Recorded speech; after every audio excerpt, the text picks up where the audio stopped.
25 isipiliyoni wenza. Captain, can you just briefly explain what is DNA? My lord, DNA is a scientific term which means deoxyribonucleic acid. Ithemu ke leyo ephathelene ke noma ke yescience ke iyona iminingi iyona le ayichazile Ribonucleic acid. ribonucleic acid kusho uDNA umele lo noma usho lo. DNA is found in the cells throughout the body. Etholakala futhi ke kumzimba wonke noma ke kuma cells kumzimba wonke. So DNA is a building block that builds an individual. Ikona ke noma iyona ke eyakha umuntu. The DNA of an individual is the same throughout the body. Futhi ke eyomuntu iyafana umzimba wonke. So the DNA from the blood, the DNA from the semen, the DNA from the hair root, or any part of an individual's body is the same. Noma kukuyiphi ingxenye yomzimba wakho angeke yahluke iyafana. So that's why we are able to use DNA, because we know that the DNA of an individual is the same. If a person, or in terms of crime, in terms of rape, if a person raped a female, we are able to use the DNA that from the semen that was taken from the female and the DNA that was taken from the suspect. It can be buccal, it can be blood, and we are able to compare those two DNAs from different parts of the body, different fluids, because we know that if they are coming from the same individual, they will then be the same. Ingakho ke uma uthola ke uzothola la kunokulele sikhona ke kumacala ke okudlula noma ke aware rape siyakwazi ukuthi siqhathanise lokho esikutholile nama DNA etholakele kowesifazane nakulowo owumsolwa ke ususpect ukuthi ke noma kukuyiphi ipart yomzimba sihlanganiseke noma siqhathanise sitholeke imiphumela ngoba siyazi ukuthi noma yiphi ipart yomzimba wakho kodwa yona iDNA angeke ihluke. And how does an individual get DNA? An individual gets his or her DNA from both parents. Uyithola ke iDNA kubazali bakho bobabili. Half of your DNA will be from the mother, and then the other half will then be from the father. Ingxenye kuzoba yikama enye ingxenye kubese kuba yikababa. And how is that expressed in scientific terms? So you always hear that we have 46 chromosomes, and half of those chromosomes will be from the mother, and then the other half will then be from the father. Sihlala sizwa ke ukuthi ke kunaloko kubizwa ngokuthi ke ama chromosomes ukuthi umuntu nama awu 46. Ingxenye ke yaleyo 46 ekababa bese ukuthi ingxenye kube ekama. So in other words, 23 chromosomes will be from the mother, and then the other will then be from the father. Kusho ukuthi ke u23 ekama bese ukuthi ke onye ke kube ekababa. And what do your duties entail at the biology section of the forensic science laboratory? I'm a senior forensic analyst and a reporting officer. Umsebenzi wami ke ukuthi ngi-analyst ke noma i-senior forensic analyst kanye futhi ke ne-reporting officer. Yes, what does that entail? Basically, I'm responsible for analyzing the DNA results. Okwami ke ukuthi ke bese ngihlola ke imiphumela ye-DNA in terms of doing the interpretation of the DNA results. Ukuthi ke ngichazeke ukuthi ke imiphumela leyo isho ukuthini. So where I will then do what we call a DNA comparison. Ila engizothi ngenze khona ke ukuqhathaniswa kwalo kulibofuzo. So I will then have, in a case like this one, I will have the DNA from the exhibits. Uma sikhuluma ngaleli ke icala ngizoba nayo ke banalo libofuzzo ubufakazi noma ingxenye zobufakazi ama exhibit from the scene la indawo yesigameko. And then they also have the DNA results from the reference samples. Kanye futhi ke nama result noma imiphumela ke yama sample. Can you just explain what is a reference sample? The reference samples are the samples that are taken from the suspect or the accused individual. So those are reference sample when I'm talking about specifically for this case. But a reference sample can be a sample of a known individual. So if they take a sample from a known individual, we can use it as a reference sample.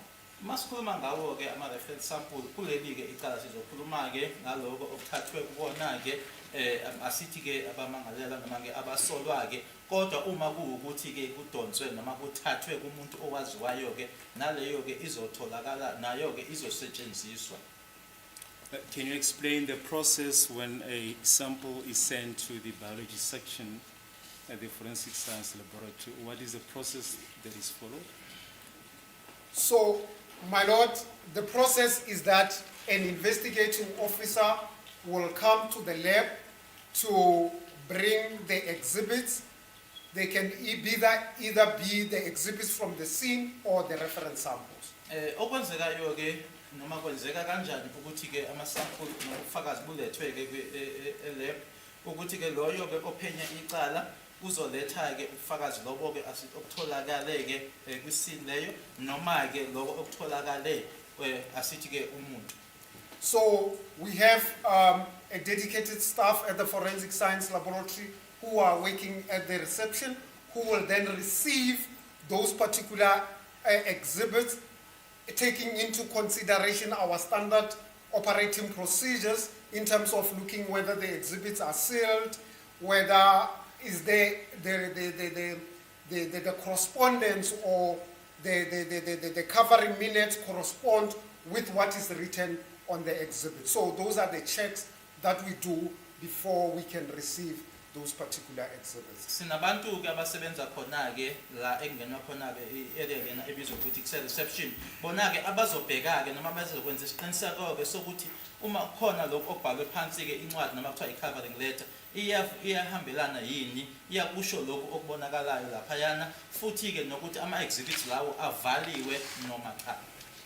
So when in that case everything is okay, all the requirements are met, we will then receive that particular exhibit and the docket, like this file, will then be opened and then given a specific lab number. Kuzothi ke uma sithola ukuthi konke ke kukahle ke ilapho na ke lawo ma exhibits azokwamukelwa ke bese ke i-file efana nalena ke ezovula inikezwe ke inamba yaselab. So that will take place at the reception, and then thereafter the exhibits they will then be given to an analyst who will do what we call a preliminary analysis. Konke ke lokho kwenziwa ke kule area ke yase reception bese kuthi kuzodluliselwa ke kwi-analyst yena ke ozokwenza ke ukuthi ke aqale ke ukuthi enze ke umsebenzi noma ke enza ama-analysis bizwa ukuthi i-preliminary. Can you explain what is preliminary analysis? Yes, my lord, what then happened is the analyst who's doing preliminary analysis will get an empty docket and a bag, for instance, with a head inside. So what he will then do, he will then take that particular bag, cut out the seals and paste them in the docket, and thereafter remove the head. Okuzokwenzeka ke lana ukuthi uma eqala ke uzothola ke asithi mhlambe ke noma ke file njena ke empty ke kwanye futhi ke nesikhwama ke asithi leso sikhwama leso sinesigqoko ngaphakathi ke ubezo uzobe asika ke lawo ma asil lawo ke awabeke noma aplace kulona ke idokodo lelo. So basically in that stage we are compiling a docket. Kuleso stage ke ila esihlanganisa khona ke idokodo. So when after opening that particular exhibit, the exhibit will then be tested for preliminary whether the exhibit has blood on it in this case, and then we are using what we call a preliminary analysis. That's where you are testing for blood. Lana ke noma ke kuleyo leso sigaba ke ila ekubhekwa khona ke ukuthi leyo exhibit leyo ukuthi mhlambe ke inegazi yini. And how do you test for the presence of blood? So we have a chemical that we use just to give us an indication on whether that exhibit has blood or not. So what you do, you go into a dark room and then you spray you use that particular chemical and spray the exhibit. If it illuminates, you will know that there is a possibility that on this particular head there is blood. Okuzokwenzeka ke uzoyenzeke kwikamera ke elimnyama noma ke elidark ke yila uzospraya khona ke leyo chemical leyo ke uma sewukuthi ke kunendlela ke ereacta ngayo ke yila esokutshela khona ke ukuthi kungenzeka ke ukuthi kuleyo exhibit leyo kunegazi. So if there is no illumination, it means we don't go any further with that particular exhibit to do the DNA on the blood part. So we won't do DNA on the blood if the preliminary analysis are negative. Uma kuukuthi ke uyabona ukuthi akukho okwenzekayo noma ke leyo test leyo ke negative angeke sibe saqhubeka ke ngolibofuzo kuhlangothi lwegazi. So the preliminary analysis basically it helps us to, because the DNA is expensive, we are just using it as a first test to give us a go ahead whether we should go ahead doing the DNA or not. I-test ke nje esikhombayo ke ukuthi singaqhubeka yini ngayo noma cha. So when in terms of that preliminary analysis, if they are positive, like I said, then that particular exhibit where it is positive, it will be drawn, and we draw a sketch of that particular exhibit and show and indicate where the blood is, where possible blood is on that particular exhibit. Uma kuukuthi ke imiphumela ke ikhomba ke ukuthi positive yila esenza khona noma ke esidlowa khona ke sketch ke la esibese siyakhomba khona ukuthi ikuphi nendawo yona ke le exhibit la ekunegazi khona. So the part of where then that particular, if it's negative, we don't even draw it, we'll just dispatch it back to say the exhibit is negative, and then we want to do DNA analysis in terms of blood. Uma kuukuthi ke imiphumela ke negative asingeke sibe sadrowa ke ila esizoyibuyisela khona ke sibese siyasho ke ukuthi ke imiphumela negative asingeke siyenzeke iDNA mayela negazi. So other preliminary tests that we are also doing is where you check for the hair on the exhibit.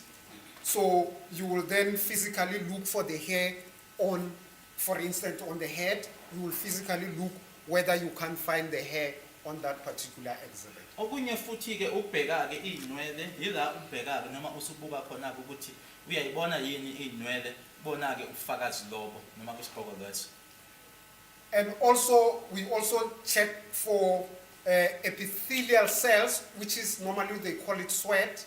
So if for instance the exhibit is unknown, so it's not taken from anyone that we know, so we'll then have to cut out the sweat. We don't have to test it, we cut it out where we believe there is sweat on that particular exhibit. Bese kuthi ke uma asithi ke ufakazi lobo kubuya ke noma kusuka ke la mhlambe ke umuntu ke ongaziwa noma la kungaziwa ke khona ke uma usibheka lokuthiwa ukujuluka khona ke kuyasikwa. So yes. Now what follows if a sample is positive? So for the sweat, as I said, my lord, we don't test. We just either we swap, like if it's a head, we swap the area of the head inside where we know that those epithelial cells or the sweat, we swap it so that we can take that particular sample to the DNA process without testing it. Nanjengoba ngishilo-ke ukuthi uma-ke kuwukujuluka okubhekwayo-ke akutestwa-ke kodwa-ke kwenziwa lokho okubizwa ukuthi-ke yi-swap la la khona-ke ukujuluka-ke kuba khona.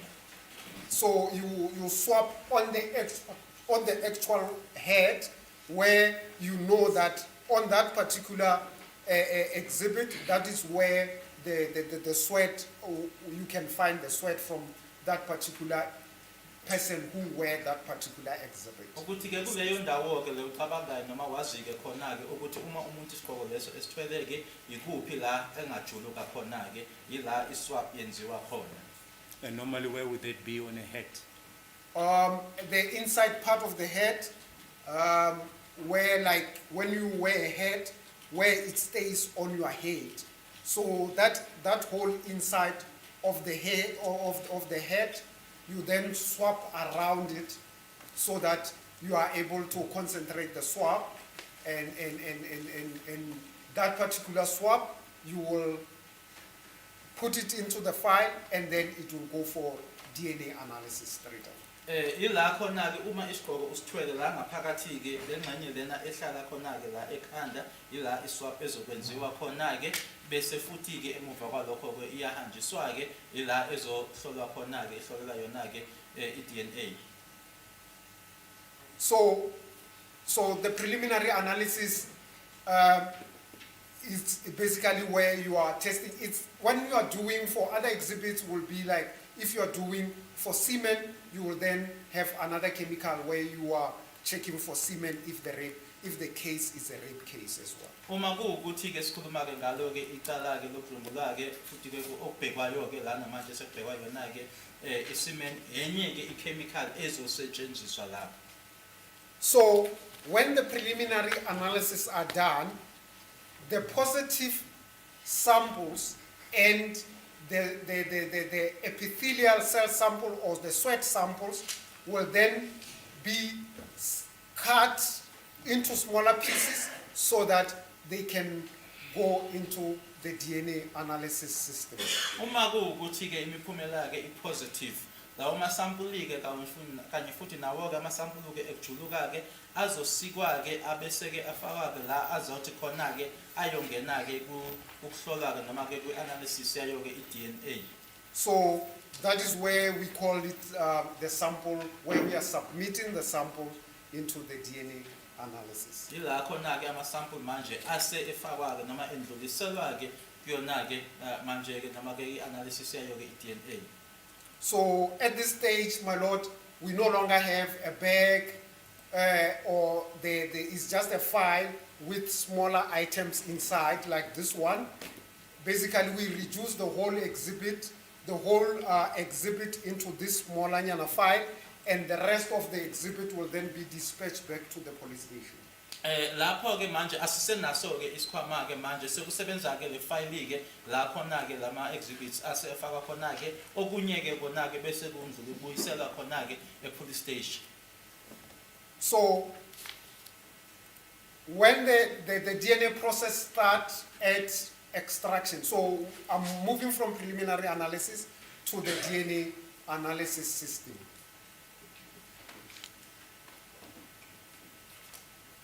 Yes. So the DNA analysis system starts with extraction, where that particular exhibit, the DNA is extracted from it. So you are removing DNA from the exhibit.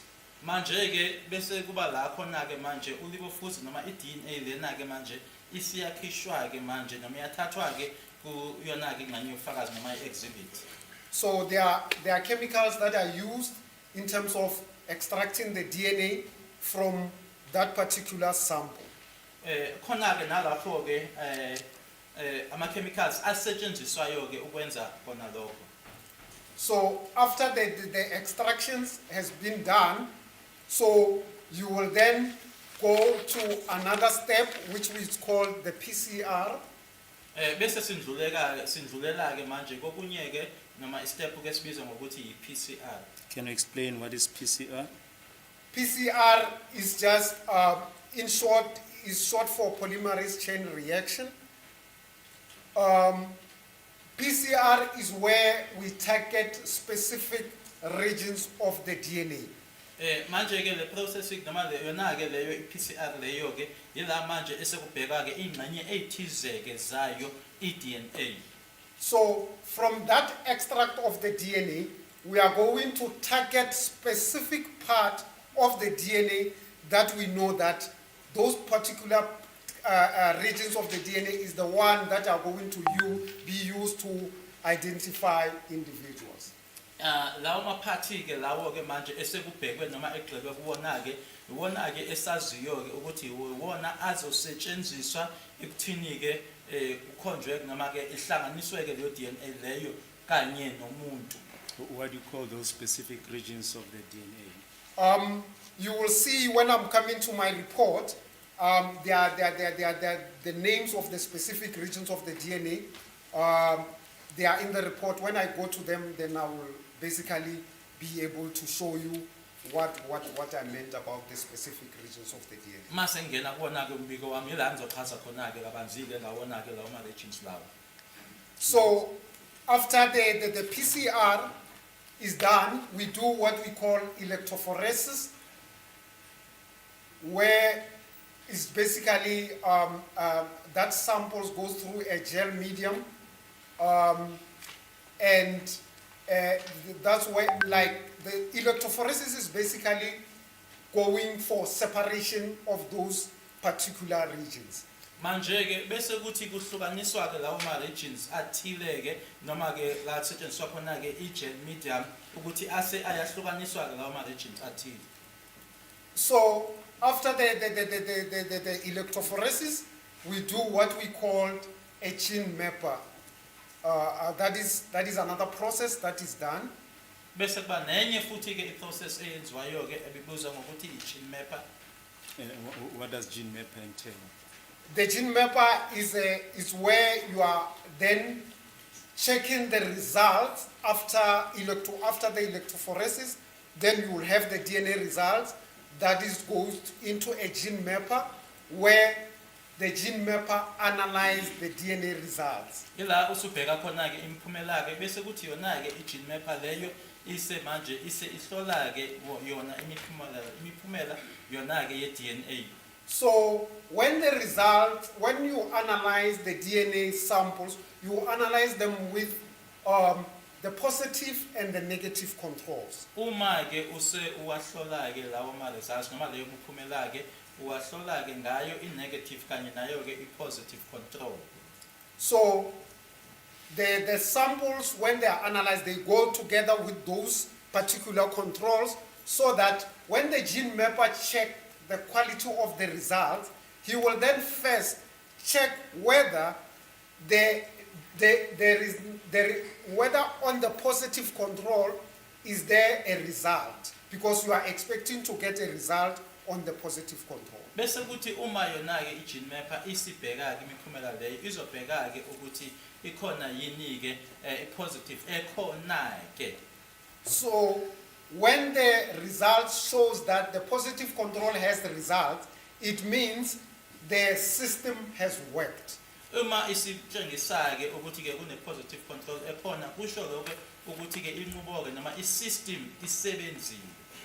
Because you know the results, you are expecting the results on the positive control, and if there are results, it means everything went well. Ngoba ke ulindeleke imiphumela ke uma kuno positive manje ke uma ke positive control le isiphumuleke uyazi ke ukuthi konke ke kuhambe ngendlela noma kahle. However, if there are no results in the positive control, it means something went wrong, so you will have to redo the whole samples. Kodwa ke uma kuwukuthi kuyona i-positive control leyo akunamiphumela evelayo noma ke etshengiswayo kusho ukuthi ke khona ke ungahambanga kahle kufanele konke-ke use manje usuqala phansi. The other control that is checked at gene mapper is the negative control. Okunye futhi-ke okubhekwayo kuyona-ke i-gene mapper, i-negative control. So a negative control is just like water. So there is no sample in it, it's just water. When the results come out, you expect not to get any result. Kuyafana njena-ke namanzi-ke awulindeleke ukuthi uthole lutho. Uma nje une-negative control, uyazi ukuthi ayikho imiphumela oyilindele. So when you analyze that particular negative control, if there are no result, it means there is no contamination. Uma-ke ukubheka-ke noma ukuhlola-ke lokho bese futhi-ke u-analyze-ke leyo negative control, uthola-ke uma kungekho imiphumela-ke kusho ukuthi-ke akukho ukuphazamiseka okuye kwaba khona. Should the negative control have results, it means at some point there was contamination. Uma kuwukuthi leyo negative control inemiphumela enayo kusho ukuthi kukhona nje la khona-ke okukhona okwenzakele. So when the negative control have results, it means the whole samples that were run with those particular controls, they will then fail. Kusho ukuthi-ke uma kunemiphumela lawo ma-sample onke lawo enziwe naleyo negative control, kusho ukuthi-ke onke-ke afail. So that is where the gene mapper does. He does the quality checks on the results, and then those results will then be loaded into the system or the database where I can come in and be able to use those results because they have been verified to be correct results. Ila i-gene mapper ingena khona noma ekwenzayo-ke khona lapho-ke ukuthi nje yenzeke isiqiniseko semiphumela leyo-ke bese ukuthi yila mina-ke engena khona-ke ngiyona-ke lokho okusho ukuthi-ke imiphumela leyo-ke sikhona-ke isiqinisekiso sokuthi-ke yebo leyo miphumela leyo ibhekiwe-ke kwase kwenza isiqinisekiso ngayo. If you say the results are loaded on a system, which system are you referring to? So the results will be loaded on the DNA database where, like, if everything passed, then those results will go and then will be accessible to me and everyone to be able to use to do the DNA comparison. Ila bese kuzondluliselwa khona-ke kwi-system-ke yona-ke ye-DNA ekuzokuthi-ke mina-ke engizokwazi ukuthi ngiyibone kanye nomunye-ke ekuzokwazi ukuthi manje-ke senzeke uku-analyze noma-ke ukuhlolwa kwayo-ke i-DNA leyo. And what does the DNA comparison entail? So the DNA comparison, my lord, is when you have a docket like this one where you take out the results of the specific samples in your case, and then you take for the samples from the scene and also sample from the reference from the suspect, which is called reference samples. Lana-ke uthatha-ke manje-ke amasampulu-ke la asuka kwisini nalana-ke asithi mhlampe-ke awakhe-ke umsola uma sekuwukuthi-ke kunemiphumela-ke manje etholakele noma ekhona la uzoqhathanisa khona. So you take those two samples and then you do what we call a match, whether they match or they are not matching. Yila usuqhathanisa uboneke khona ukuthi kuyahlangana noma kuhlangani. So they can either match or be a non-match, which is an exclusion. Kungenzeka ukuthi kuyahlangana noma-ke cha akukho nje ukuhlangana okukhona.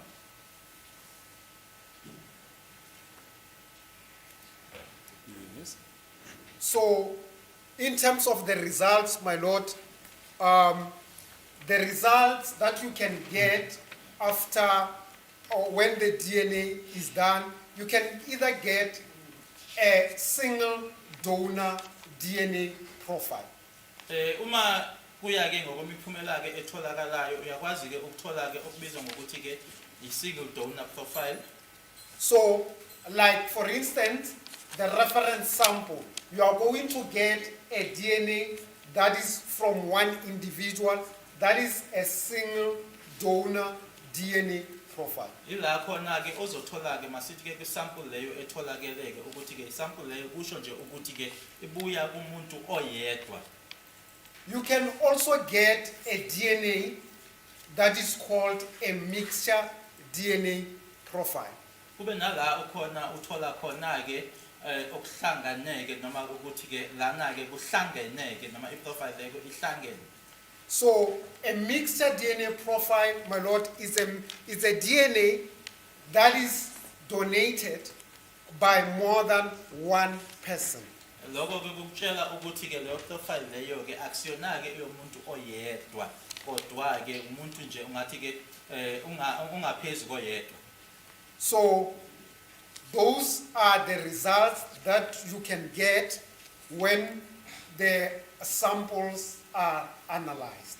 Yileyo-ke imiphumela ongayithola uma-ke sekusetshenzwa ngayo-ke ama-sample lawo ebhekwa. Now, what do you do after those results? After the results have been obtained? So what I do is I do what we call DNA comparison. Bese ngenza lokho ukuthi-ke ukuqhathaniswa kwalo-ke ulibofuzo. So as I said, my lord, is where I do whether check for a match or a non-match. Ila engibheka khona-ke ukuthi kuyahlangana noma akuhlangani yini. Yes. So, yes. Yes, and how do you reflect those results? Well, where do you reflect them? So in terms of, I will then compile a DNA report to then tabulate the results and showing you the results as from those particular exhibits from the scene and the exhibit from the reference samples. Ila khona-ke engizokwenza-ke manje lo mbiko-ke la engizokutshengisa khona-ke mayelana nemiphumela-ke noma ama-results lawo abuya kulawo ma-sample. Thank you. Now, thank you for that background. Can I then ask you to turn to Exhibit X11?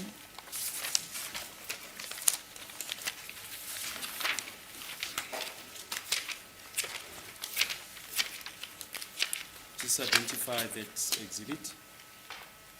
Yes, this is a letter, we call it SAP 21, that was written by myself. Lena-ke incwadi-ke noma iletha esiyibiza-ke nakusemaphoyiseni ukuthi i-SAP 21 eyabhalwa yimina. The date? The date is 2019-04-04. Ngeyi-4 zika-April 2019. Yes. So basically this, my lord, is just an overall. I was just doing my, for investigate, we were doing the, when I was doing the investigation, I then compiled what I got from all those particular exhibits. Lana-ke imanje sengenza-ke uphenyo lwami la ngifake khona-ke konke lokhu engakuthola-ke kulawo ma-exhibits ahlukene. Yes, in respect of which matter? In respect of Phosphorus case 636 of 10/2014. Kuhlangeneke noma nokumayela-ke neqala-ke eliwu-phosphorus case 636-10-2014. Yes, and what is the lab number? The lab number is 217731/14, and as well that lab number is for exhibit from the scene. Kunale lab number-ke liyona-ke le lab number ile lab number yalama exhibits abuya-ke kwi-scene eku-217731/14. And we also have the lab number specifically for the reference samples, which is 126225/16. Bese kuthi-ke sibe nale lab number-ke yona-ke ebuya yona-ke eyama samples eku-126225/16. Yes, you can proceed by reading the exhibit's description and the results. So, my lord, in this instance, is just to give you an overview as to the exhibits and the results that I got from those particular exhibits. Lana-ke ukuchazela noma ukufundela-ke ama-exhibits engawathola kanye nemiphumela-ke yawo lawo ma-exhibits lawo. So, in the first one is the R and L is the right and left hand swaps. There were two swaps. One is the right hand swap and the other one is a left hand swap. And those swaps were taken from the deceased, and the DNA that I got from there, it matches the reference sample of the deceased. Lana-ke kuno right, kuno R, kuno L, bese kuthi-ke hand swaps, kusho ukuthi-ke isandla sakho sokudla kanye nesokunxele-ke kanye futhi-ke nokuthi kwakuwamasampuli kabani-ke kwaku-awakhe-ke umufi ase futhi-ke ukuthi-ke ahlangana-ke noma imiphumela ethi-ke yebo impela-ke awakhe umufi. There, against the results, you mentioned it was FP, matched the deceased. Can you just explain what is FP? FP, I meant that is the full profile result, which means it's a single donor DNA profile. Lana-ke u-FP uchaza-ke ukuthi i-profile ephelele noma-ke i-full profile futhi-ke i-single donor profile ukuthi-ke kubuya kumuntu oyedwa. Yes. Next exhibit. The next exhibit is the door handle swap. On that swap is a touch DNA.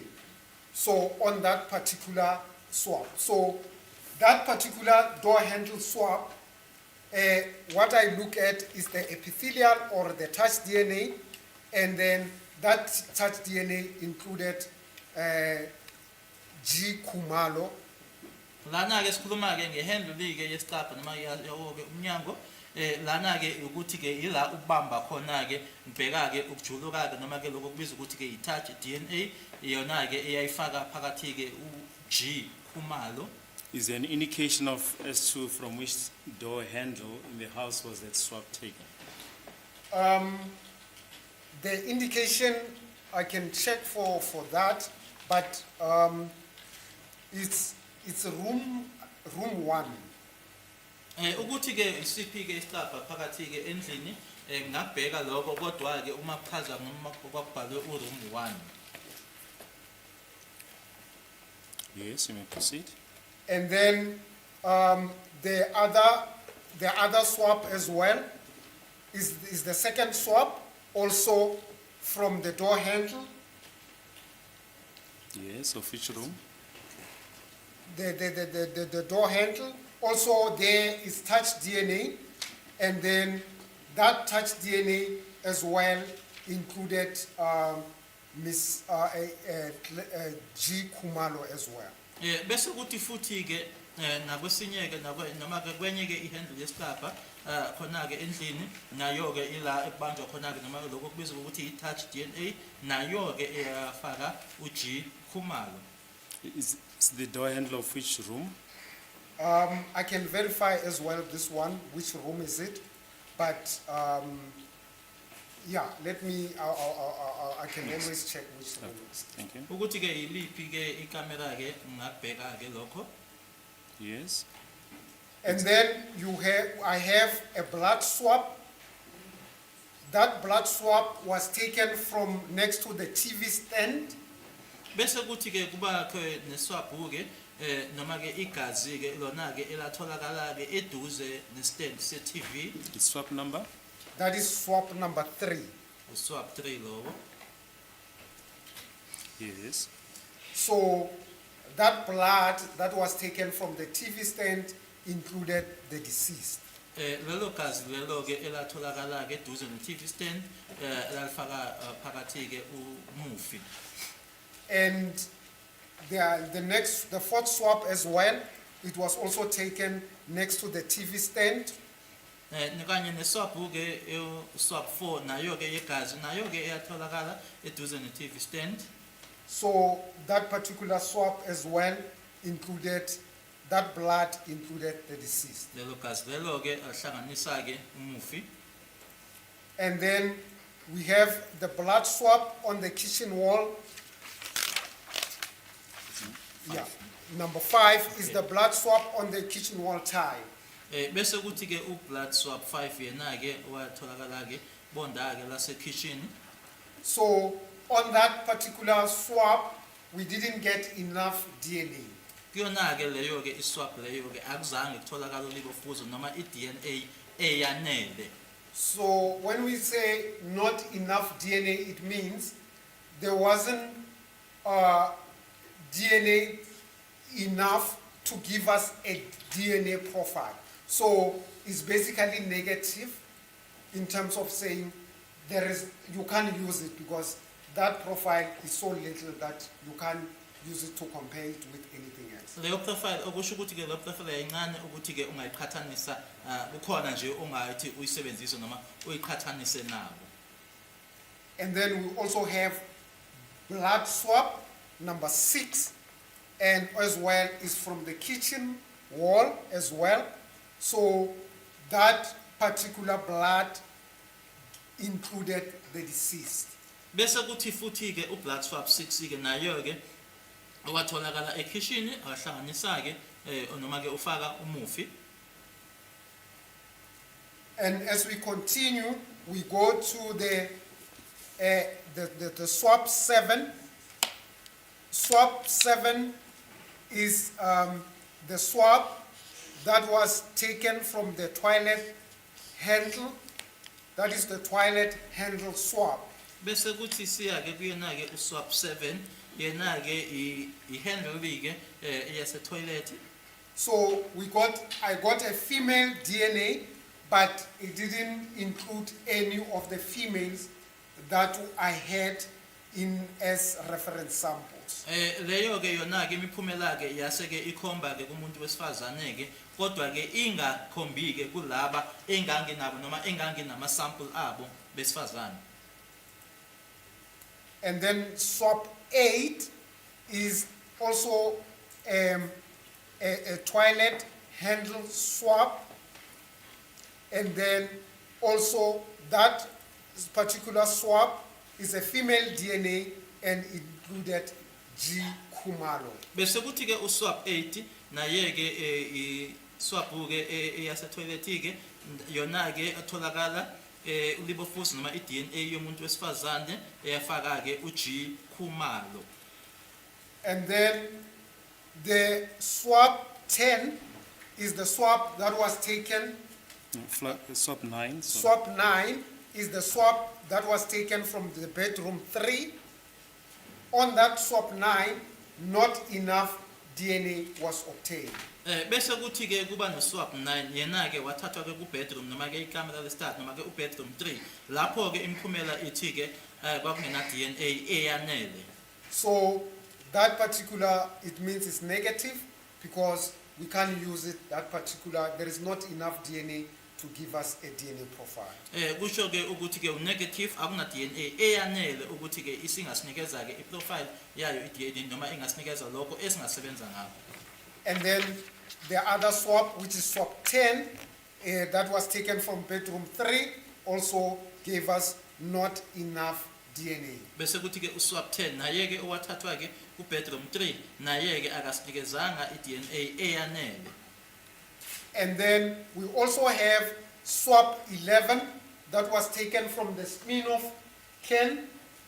Sibese siba nayo ke uswab 11 yena ke owathathwa ke kwikani leSmirnoff. And then that particular profile, it's a single donor profile and it matches Z. Kumalo. Nalapho ke kube ke isingle donor profile ukuthi okushoyo ukuthi ke iqhamuka kumuntu oyedwa bese kuthi ke imatch noma ke iphuma ke imiphumela ethi ke ihlanganisa ke uZ. Kumalo. And then we also have swab 12 from Heineken, and then that particular swab included the deceased. Bese siba ke naye ke uswab 12 iHeineken yona ke ihlanganisa ke umufi. So those particular swab from the bottles is the ones that you swab where the person drinks. Is then that you will know who was handling that particular exhibit. Lana ke ila ekuphuzwa khona ke noma ila maswap lana ke ebesetshenziswa ke ukuthi ke uswapa la noma ke usebenza la khona ke umuntu aphuza khona ikona ke ekuzokutshela ukuthi ubani ke ebephethe noma lokho noma esebenzisa khona. And then there is a scotch head, Bese kuba ke nesigqoko noma lokho kubizwa ngokuthi ke i-scotch head. and then on that particular scotch head that was found on the scene, that particular scotch head exclude the suspect. Bese kuthi ke kuleso scotch head noma leso sigqoko leso ke esatholakala kuyona ke indawo yesigameko siyabakhipha ke noma siyabakhipha asibahlanganisi abasolwa. And then, Did you compile a report in respect of this scotch head? yes, The results on the scotch head? yes, I did, madam. Yes, Khona ke umbiko ngwenzile ke mayela ke naso leso sigqoko leso. yes, we'll get back to that later. Yes, you can proceed. And another exhibit was the jacket that was taken from Mbata. Bese kuba ke futhi ne jacket eyatholakala noma eyathathwa kumbatha. And then that DNA on the jacket included Mbata as well. Leyo DNA leyo ke eyatholakala kuyona ke ijacket iyamhlanganisa ke naye umbatha. And then you also have a jacket that there was a hair that was lifted from the jacket. That is the hair. And then on the hair, we didn't get any DNA, so there was no DNA. Wakunenwele ke ezatholakala kuyona ke ijacket leyo kodwa ke kuzona ke inwele lezo ke akukho iDNA eyatholakala. There were also crutches. On the crutches, there was not enough DNA. Kukhona ke nama-clutch ke induku lezi ke uma ke umuntu elimele kwakungena DNA eyanele. So on those crutches, there was no DNA on them. So underneath is just the names of the individuals or suspect and the results as I had at the time. Lana ke ngenzansi ke amagama ke noma ke abasolwa ke kanye futhi ke nemiphumela ke engibene ngaba nayo ke ngaleso sikhathi leso. So the first is Twala Mtogozisi, and then he's excluded on all the samples. Uqala ke uthwala umthokozisi akahlanganike noma ke akekho ke kuwo onke ama samples. We also have Kelly Kumalo is also excluded on all the samples. Bese kuthi kwesibili ke kuba uKelly Khumalo akekho ke kuona onke ke ama sample. And then we also have Umadlala Tumelo also is excluded on all the samples. Bese kulandela ke uMadlala uTumelo naye ke akekho ke kuona onke ama sample. And then we have Longwe Twala also is excluded on all the samples. Bese kuba ke uyena ke uLongwe uthwala naye ke kuona onke ke ama samples akekho noma ke akahlanganiswa ama sample onke. We have Zandile Kumalo. Zandile Kumalo, as I said, is included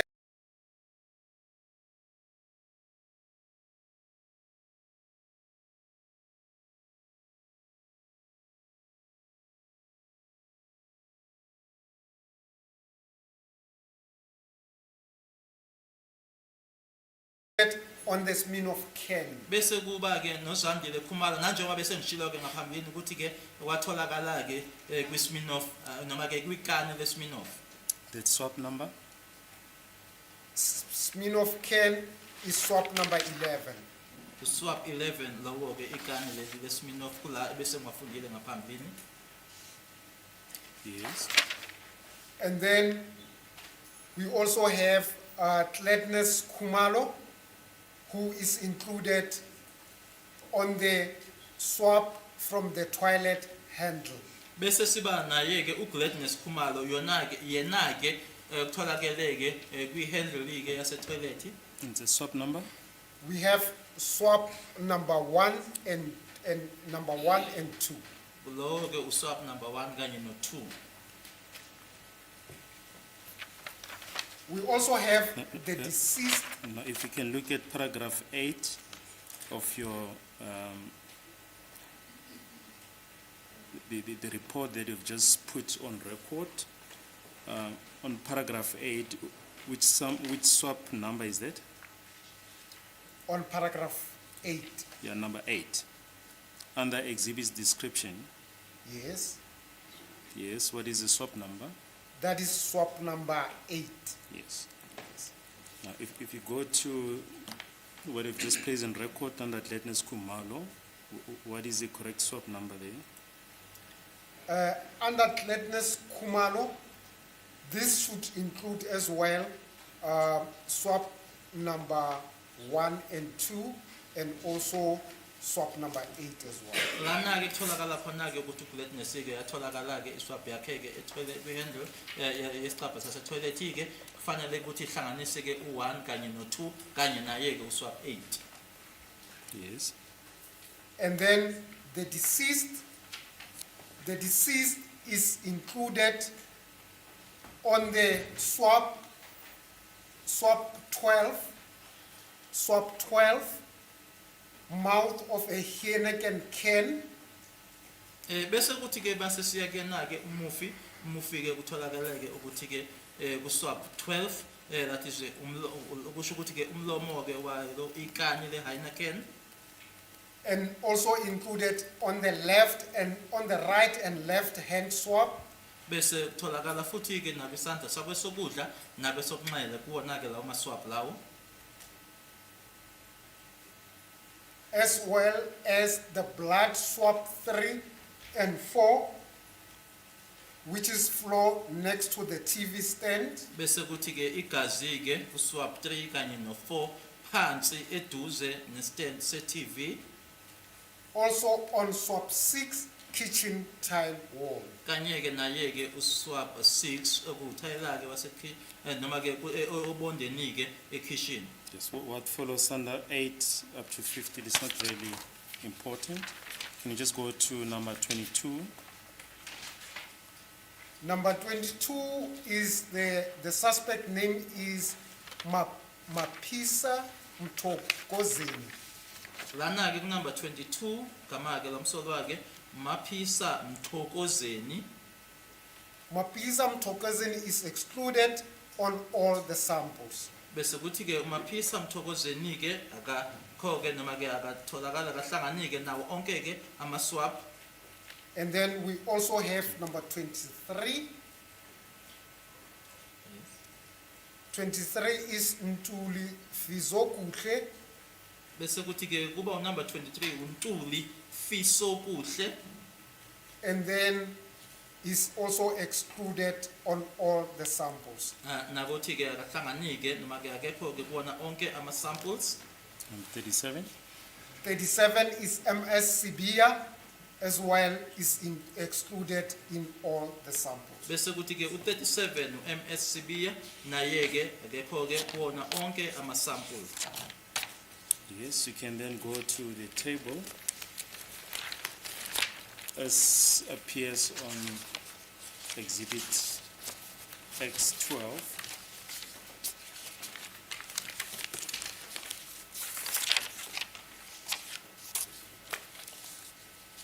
It's on page 2 of exhibit X12.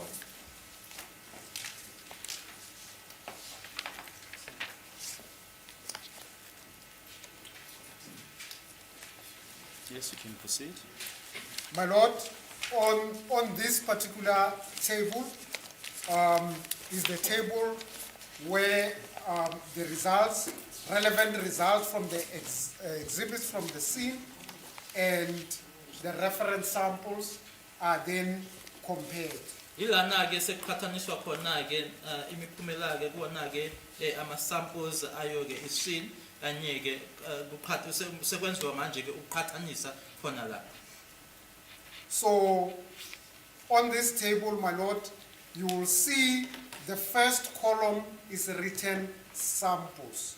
Uzobona ke lana ke kukholomo yokuqala ke kubhalwe ama samples. So, like I said, the samples are those exhibits either from the scene or the reference samples.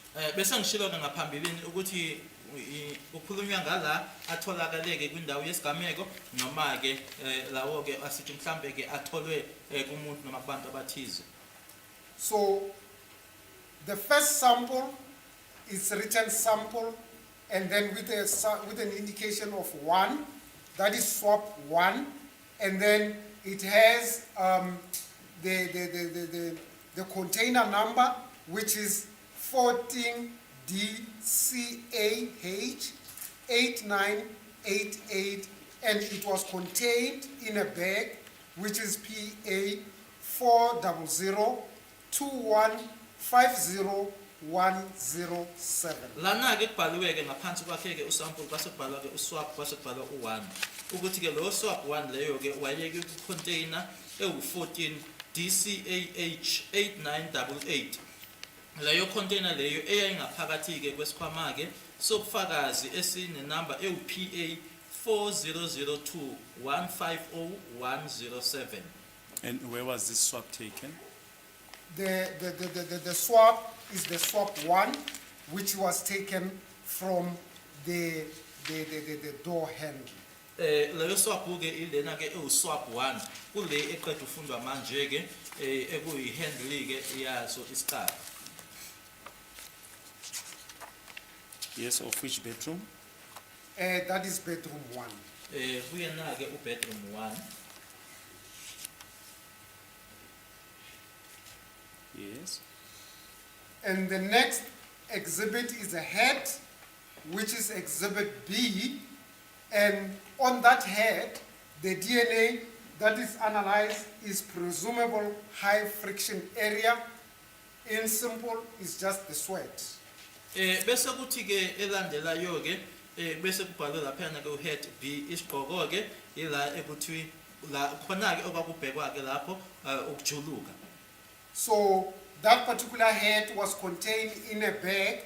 That bag has a serial number or reference number PA 300078855. Bese kuthi leso sigqoko ke sasingaphakathi ke kwesikhwama ke sobufakazi esine number ewu-PA 3007885535. So underneath, we will then go to the reference samples. Na enzansi ke bese siya manje ke kuma sample ke noma ke lawo athathwe kubantu. So the first reference sample is for the one for MZ Mapisa, and then the container number is 19DBAF 0198, and the bag number is PA 400463862. Leyo sample leyo ke iyathathwa ke ku MZ Mapisa eyayi ngaphakathi ke kwi container ewu19 DBAF 0198. Leyo container ingaphakathi ke kwesikhwama ke sobufakazi esine number ewu-PA 4004638062. And the next reference sample is from Mapisa Toko Ziseni, and then that container is 13 DBAD 5906, and the bag number is PA 50021761171. Landelayo ke isampule eyathathwa ke kwakuyakhe ke uMapisa Mthokoziseni eyayikwi container number ewu13 DBAD 5906. Leyo container leyo ke ingaphakathi ke kwisikhwama sezobufakazi esine number ewu-PA 5002176171. And the next is the reference sample of BS Ntanzi. That particular reference sample is contained in a container is 19 DBAN 1076, and the bag number is PA 400471837. Bese kuthe landelayo ke isample kwakuyakhe ke uBS Ntanzi eyayikwi container ene number ewu19 DBAN 1076, yona ke leyo container engaphakathi ke kusikhwama sezobufakazi esine number ewu-PA 4004718737. And the next reference sample is M Nube, and then the container is 20DBAS 6469, and the back number is PA 400493624. Bese kuthi elandelayo ke isample bakwe yakhe ke uM Ncube ne container inumber yaleyo container ewu-20 DBAS 6469 ekuyisikhwama ke esine number ewu-PA 4004936249. So, my lord, the samples continue to the next page, and then we have the reference sample of Ntuli Fizokuhle, and then his container was 13 DBAD 7184, and the back number is PA 50021775590. Bese kuthi elandelayo ke isample bakwe yakhe uNtuli Fisokuhle ekwi-container ene-number ewu-13 DBAD 7184 ekwi-bag ke ewu-PA 5002177590. And then the last reference sample is from Sibiya MS, and the container is 17 DBBG 2598, and the bag number is PA 400382747. Bese kuthi ke elandelayo ke isample bakwe yakhe ke uSibiya MS ne-container number ewu-17 DBBG 2598 kanye ke kanti ke i-number ke yesikhwama sobufakazi u-PA 40382747. So, in terms of samples, we have 2 samples from the scene, and there are 5 reference samples. Mayelana nawo ke amasample lana ke sinamasample amabili abayebuya ke wona ke kwindawo ke yesigameko kanye namasample awu-5 wona ke athola noma athathwa ebantwini. So, on the samples, when you go to the next column, you'll see the next column is written gender marker or amelogenin, which tells us the donor of that particular sample, whether that particular sample, if the donor is a male, it will be XY, and if it's a female, it will be XX. Lana ke bese kuba nala khona ekubhalwe khona ke igender marker okushoyo ke noma okusichazelayo ke ukuthi ke umuphi lo muntu lona ke isample lena ethathwe kuyena ke uma kuumuntu wesilisa uzobhalwa ke uXY, uma kuumuntu wesifazane bese kubhalwa ke uXX. So, on the swab, if you look at the swab, you will see the swab has an XY. Uma ubheka ke kuyona ke iswap uzoyibona ke iswap leyo ukuthi kubhaliwe ke XY. However, what is important is to understand that on the swab, the DNA that was obtained is a mixture DNA profile. Kodwa ke okubalekile ukuthi ke okutholakala noma okwatholakala ke kuyona ke iswap leyo ke kwakuyi profile ke eyayihlangahlangene noma ke mixture. As well as on the head is XY, and the DNA as well there, it's a mixture DNA profile. Kanye naso ke isigqoko ke uXY, kodwa ke uma iprofile yakhona ke akusukuthi ke iprofile ekhomba ke umuntu othize kodwa ke kuyi mixture noma ke kuhlangene. Can you just explain if you say it's a mixture in the context of gender marker, or what do you mean? So, in the context of a gender marker, if you have XY, it means that particular mixture, it can be a mixture between a male and a male individual. Lana ke uma ubheka ke ngikhuluma ngokuthi ke ihlangene ke iprofile yana ke uma ikunikeza ke uXY ungasho ke ukuthi ke ukuhlangana ke kuphakathi komuntu wesilisa kanye futhi nomunye futhi umuntu wesilisa. Or in simple terms, it can be a mixture of more than one male individual. Ma kwenza nje kalula ke ukuthi ke ngenzeka ke ukuthi nje akusiyena nje umuntu wesilisa oyedwa.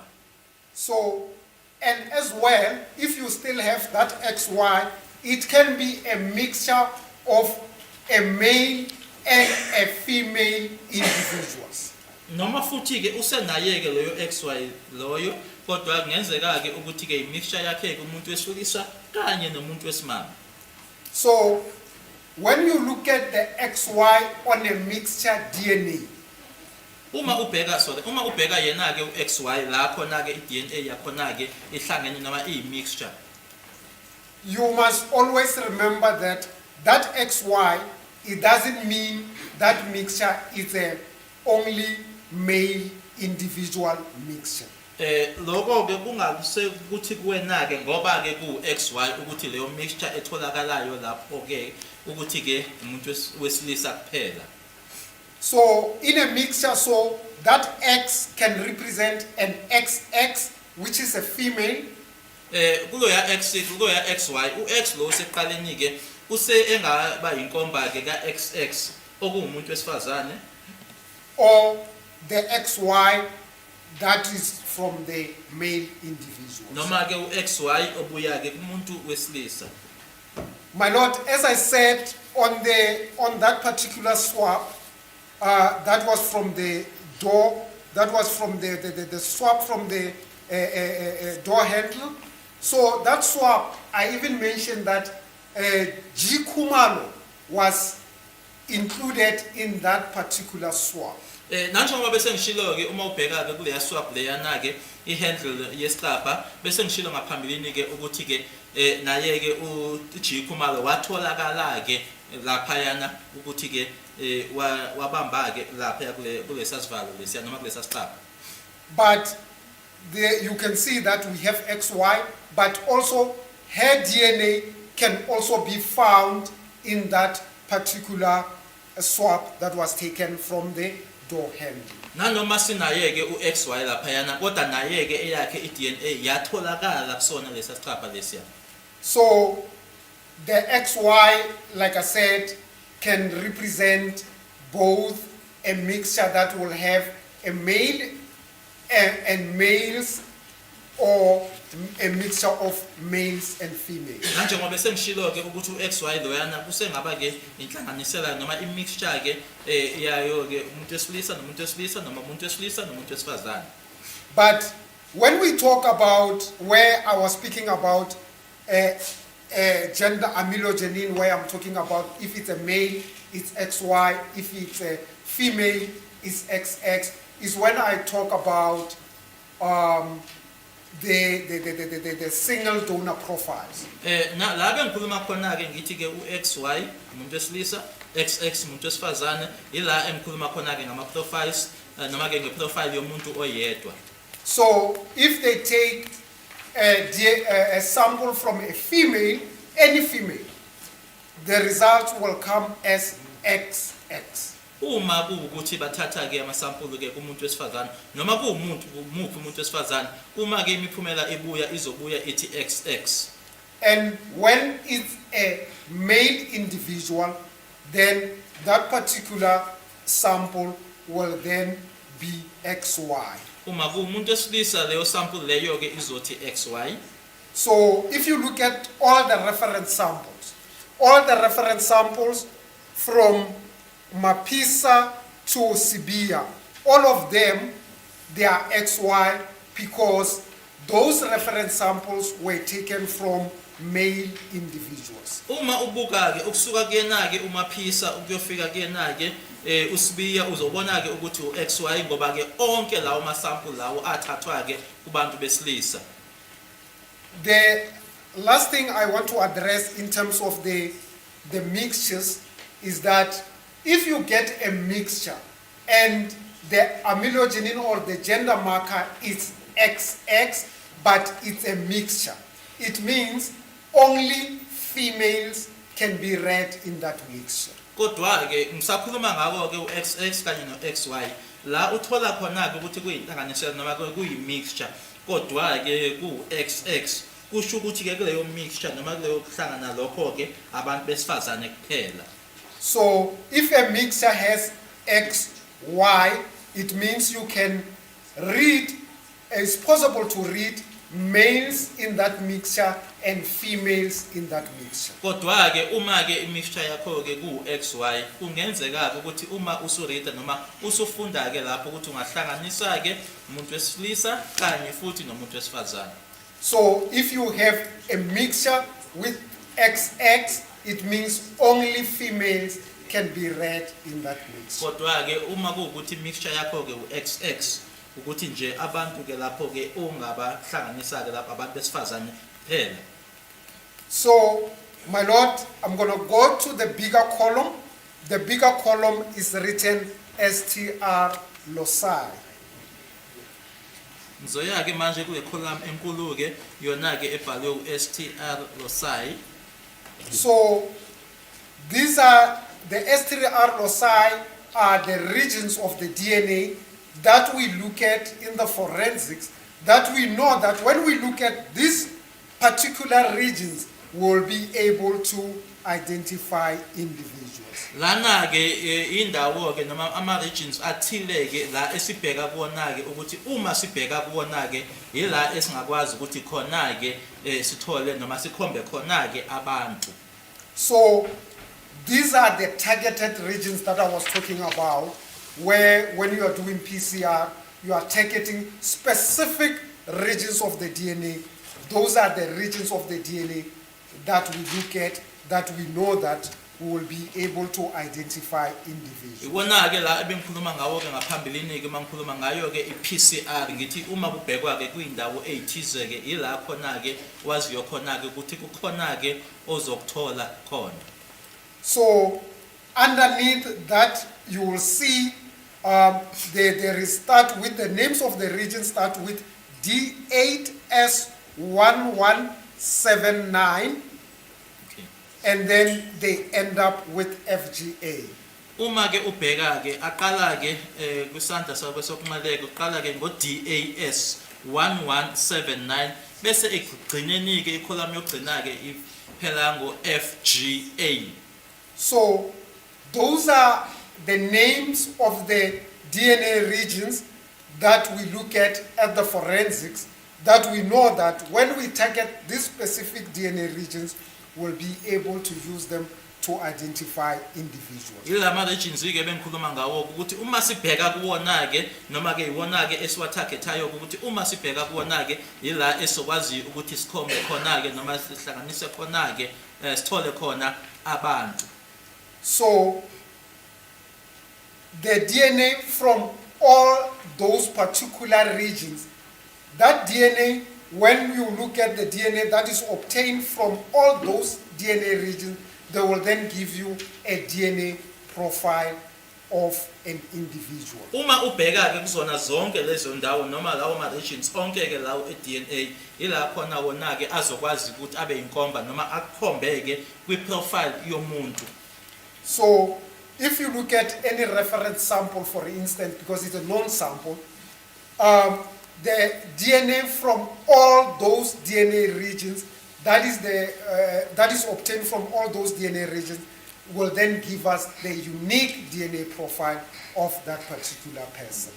Uma ubheka ke lawo ma profile lawo ku region yonke ke futhi uyofika ke egcineni ila ezokunika khona ke I profile ekuyiyona ke ephelele yomuntu.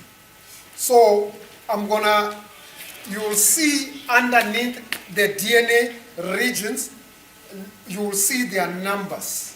Ngaphansi ke kwawo lawo ma regions uzobona ke ama number awo. The numbers represent the characters that an individual has inherited from both parents. Inamba leyo ke ikunikeza ke noma ichazela ke lokho ke nawo noma lawo ma character ke umuntu lowo awatholile kumzali ngamunye kulabo kubazali ababili umuntu anabo. So all individuals have their own unique numbers that represent the characters that they have obtained from their parents. Umuntu ngamunye ke une number ke yakhe ke echazayo ke ama characters ke umuntu awatholileke kumzali ngayedwa. So I'm just going to illustrate using a known sample. In this instance, I will use the last sample on the page 2 of 5, that is M. Mube. Lana ke engizoyisebenzisa ke ilena ke ebhalwe egcineni ke isample ebhalwe ke uMncube lana ke kulo page 2 of 5. You will see, even in all the you will see that there are two numbers. Uzobona ke ukuthi kunama number amabili. So underneath each and every DNA region, there are two numbers. Ngaphansi ke kwe region ngayodwa ke kulamasa uzobona ke ukuthi ke kunama number amabili. So when we look at M. Mube, you will see on D8S1179, you will see we have 12 and 14. Uma ubheka kuyena ke la bhalwe khona ke eMncube bese kuba naleya column ke eD8 S1179 inumber ke ekhona ke lapha yana ezansi eduze kwakhe eMncube u12 14. So those 12 and 14 represent the characters that he obtained from both parents. Loya 12 naloya 14 uchaza ke ama characters ke noma lokho ke akutholileke kuba kumzali ngamunye kulabazali ababili umuntu anabo. So 12 can either come from the mother or father, or 14 coming from the mother or father. U12 ke ngenzeka ukuthi usuka uqhamuka kuma noma kubaba noma u14 uqhamuka kuma noma kubaba. So for us to know is when, for instance, we are doing paternity, we'll be able to show you when we have his father and mother, we'll be able to show you these 12 come from the mother and these 14 come from the father, or vice versa.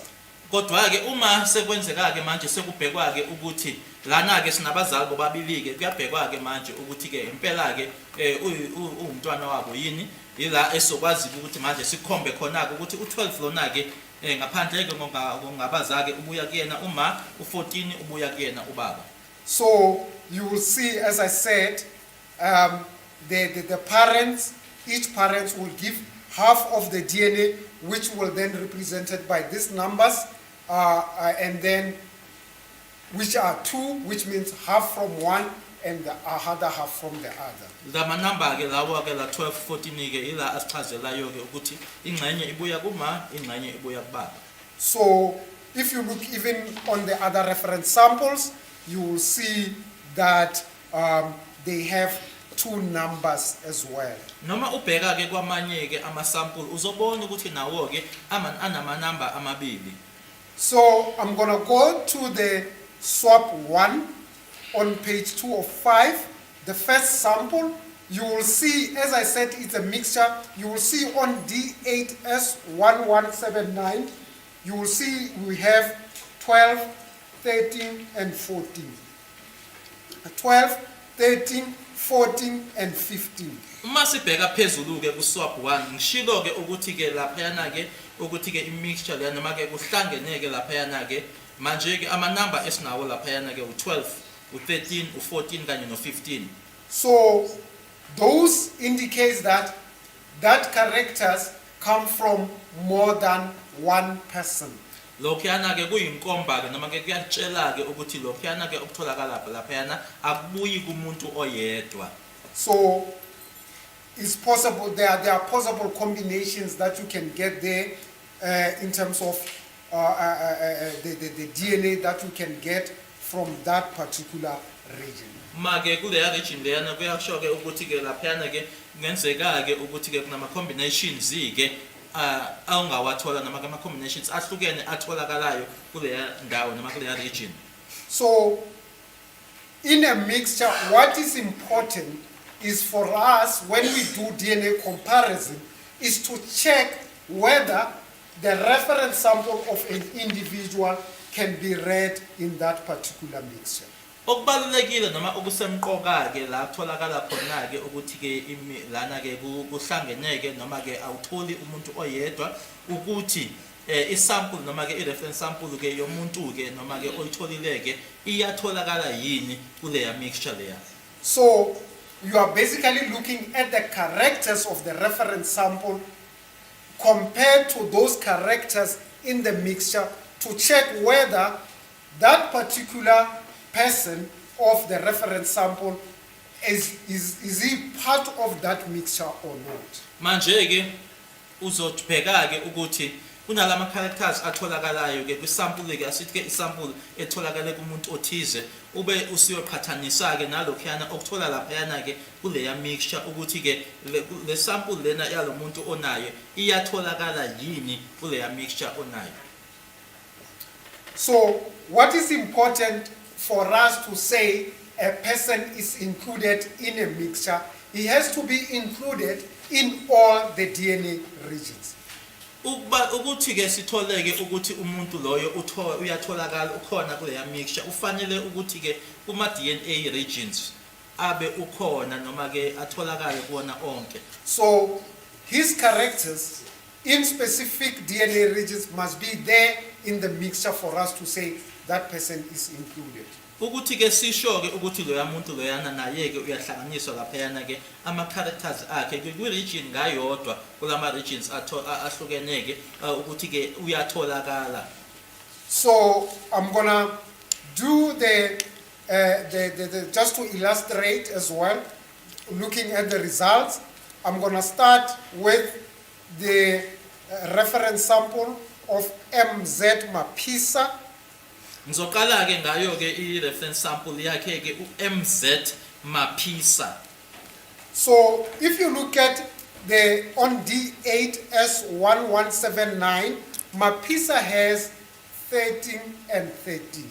Uma ufunda ke lapha kuyena uMapisa ubese ubheka ke ngenzansi kwakhe uD8S1179 uzothola ke inumber elaphayana ke u13 kuyena uMZ Mapisa. Sorry, Captain, if I may just interrupt you, my lord, to see the court time has almost expired. Will this be an What time is it appropriate now? time?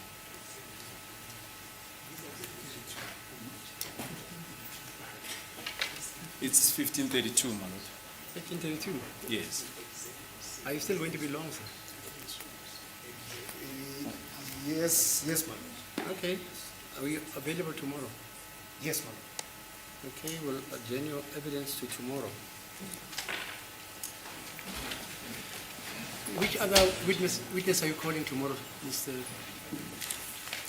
Well, we've lined up a witness. We just want to make a final decision tomorrow, my lord, as to whether we'll be calling No, that but I want to find out, is there a witness you've lined out? Yes, yes. Not speculation.